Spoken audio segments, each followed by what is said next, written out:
Hello friends, आज का हमारा टॉपिक है एजिथ्रोमाइसिन, जो कि एक एंटीबायोटिक्स है। एंटीबायोटिक्स कहने का मतलब क्या हुआ कि हमारी बॉडी में किसी प्रकार का इन्फेक्शन या किसी प्रकार का बैक्टीरिया जो होता है, जो कि इन्फेक्शन पैदा करता है, उसको किल कर देना या उसको ख़त्म कर देना या कम कर देना एक एंटीबायोटिक्स का वर्क होता है। दूसरी बात करते हैं एजिथ्रोमाइसिन की। तो एजिथ्रोमाइसिन में हमारा जो है लास्ट में माइसिन वर्ड जो है लिखा हुआ है। इसका मतलब ये होता है कि जिस भी टैबलेट या मेडिसिन के लास्ट में माइसिन वर्ड आता है उसका नेचर एक एंटीबायोटिक्स होता है। जैसा कि आपने और भी बहुत सारी मेडिसिन का नाम सुना होगा, जैसे कि स्ट्रेप्टोमाइसिन, जेंटामाइसिन एटसेट्रा। इन सब का नेचर जो है एक एंटीबायोटिक्स होता है। बात करते हैं इसके ब्रांड नेम की। तो एजिथ्रोमाइसिन कई सारे ब्रांड नेमों के नाम से आसानी से मार्केट में देखने को मिल जाती है, जैसे कि एजीसी 500, ओराजित 500, एजाक्स 500 या एजिथ्राल 500 के नाम से मार्केट में आसानी से मिल जाती हैं। बात करते हैं इसके यूज के बारे में। बेसिकली इसका इस्तेमाल RTI means respiratory tract infection में या ब्रोंकाइटिस में या निमोनिया या फेरिंजाइटिस, इन सब कंडीशन में किया जाता है। आरटीआई कहने का मतलब क्या हुआ कि जो हमारा रेस्पिरेटरी ट्रैक्ट इन्फेक्शन किसी प्रकार का हो जाता है, गले से लेकर लंग्स तक, तो उस कंडीशन में भी इसका इस्तेमाल किया जाता है। फेरिंजाइटिस या निमोनिया या ब्रोंकाइटिस, यहाँ पर दो वर्ड हमारे पास आए हैं। आइटिस, इसका मतलब क्या हुआ?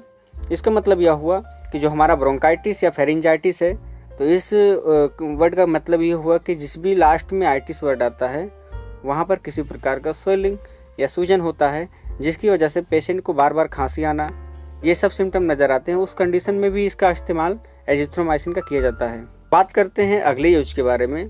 तो इसका यूज बेसिकली टाइफाइड के कंडीशन में भी किया जाता है, जो कि एक साल्मोनेला टाइफी के द्वारा होता है। इस कंडीशन में भी इसका इस्तेमाल खास तौर पे किया जाता है।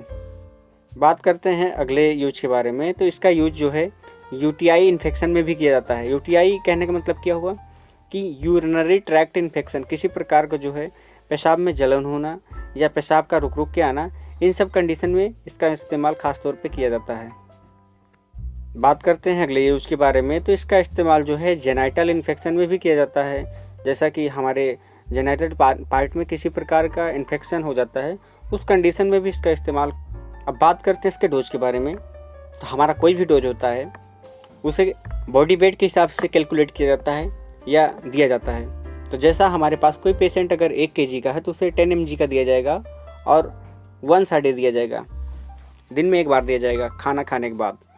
और जैसा कि हमारे पास दूसरा पेशेंट अगर 10 kg का है कोई, तो उसे 100 mg या 100 mg दिया जाएगा खाना खाने के बाद 1 a।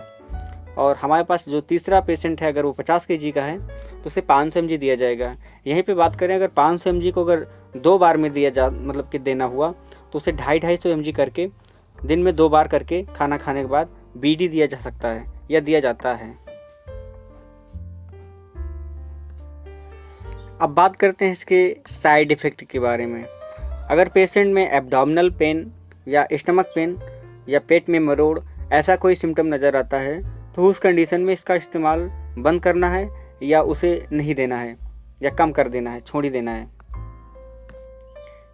या पेशेंट को किसी प्रकार का एलर्जी या बॉडी पर चकत्ते या दाने या ऐसा कुछ सिम्टम होता है तो उस मेडिसिन को खाना तुरंत बंद करें और डॉक्टर से कंसल्ट। पेशेंट में अगर किसी प्रकार का गैस्ट्रिक अपसेट या नोजिया वोमिटिंग ऐसा कोई सिम्टम नज़र आता है तो इस मेडिसिन को तुरंत ही कम करें या बंद कर दें। अगले साइड इफ़ेक्ट की बात करें तो पेशेंट में अगर हेडेक ऐसा कुछ सिम्टम नज़र आता है तब भी इस मेडिसिन को नहीं देना, मतलब कि बंद कर देना है। Thank you.